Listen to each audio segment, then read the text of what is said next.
mahal ni Jesus ang lahat ng tao. Alam po natin yan. Why? Because nakalagay po sa aklat ng Genesis, and God created them. Hindi po ba? Men and women. Ibig sabihin, ang ating unang mga magulang, ang Panginoong Jesus ang nag-create. Ibig sabihin, nagkaanak sila, nagdagan ng mga tao. Ang creation sa buong mundo, si Jesus ang nag-create. Jesus Christ is the author of life. Mahal po niya lahat.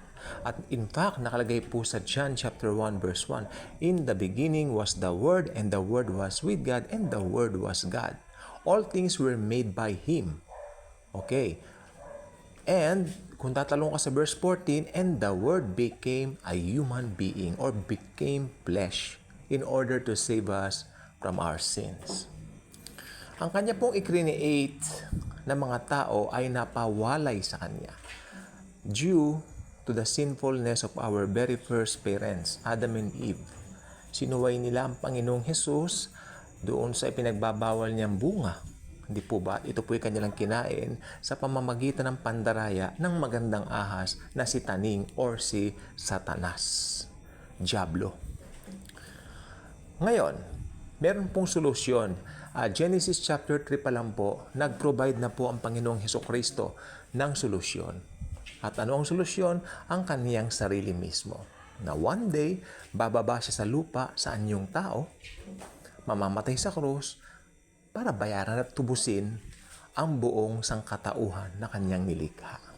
Ibig sabihin nun, ang pinakagusto ni Jesus, ang pinakapuso ni Jesus, maibalik ang puso ng mga tao sa kanya.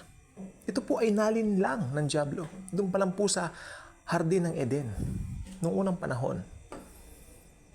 Sabi ko po, mahal niya lahat ng tao. Wala pong duda dyan. Why? Because si Jesus ang nag-create ng lahat ng tao sa buong mundo. Ano man ang kulay mo, ano man ang race mo, ano man ang nasyon mo, ano man ang lahi mo, si Jesus ang may-ari sa iyo. Si Jesus ang may-ari ng buong nations, ng lahat ng nasyon sa mundo. Si Jesus ay may-ari ng buong Milky Way. Mahal niya po lahat ng tao. Don't get me wrong. Pero, ito pong sasabihin ko po sa inyo, iba yung treatment ni Jesus sa mga believers niya.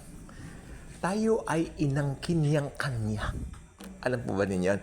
May distinction yung tinatawag na pagtingin ni Jesus between sa buong sanlibutan, sa mga tao sa sanlibutan at sa ating mga born-again Christians na mga anak niya. Dalawa lang po ang grupo ng tao sa mundo. Mga unbelievers at believers. Wala na pong ibang grupo. Amen? Wala na pong ibang grupo. Kung unbeliever ka, sad to say, I don't want to use the term, but anak ka pa rin ng Diablo kasi nananatili sa iyo yung sinful nature, yung Adamic nature, na namana natin sa ating mga, unang mga magulang, Adan at Eva. Pangalawang grupo ng tao, ito na po, mga born-again Christians. Mga taong minamahal at iniibig ni Jesus. Wala siyang lahing iniibig, pero meron siyang grupo ng tao na iniibig, ang mga born-again Christians. Tayo po yun. Tayong mga naglagak sa kanya ng pananampalataya. Dalawa lang po ang grupo ng tao, unbelievers at believers. Ngayon, kung naglagak ka na ng pananampalataya, doon sa tinapos na gawa ng Panginoong Hesus sa krus ng Kalbaryo, pinabati kita mula sa aking puso. Sapagkat one day, we will see and meet Jesus face to face. The God of gods, the God of the universe, makikita natin ang mukhaan. Yayakapin niya tayo isa-isa. Ito na ang aking mga born-again believers. Iyakapin niya tayo isa-isa. At makikita natin yung kanyang mga kamay at kanyang mga paa na binutas para sa atin. Pag-ibig na walang hanggan. Unconditional love. totoong unconditional love. Kaya kung hindi ka pa nakasubscribe sa ating channel, I invite you to do so. Click the notification bell, share this video, share the wonderful love and grace of Jesus. Para tayong mga baby, tayong mga born-again believers, para tayong mga baby na iniibig ni Jesus, ni Jesus, ng buong puso niya. Thank you.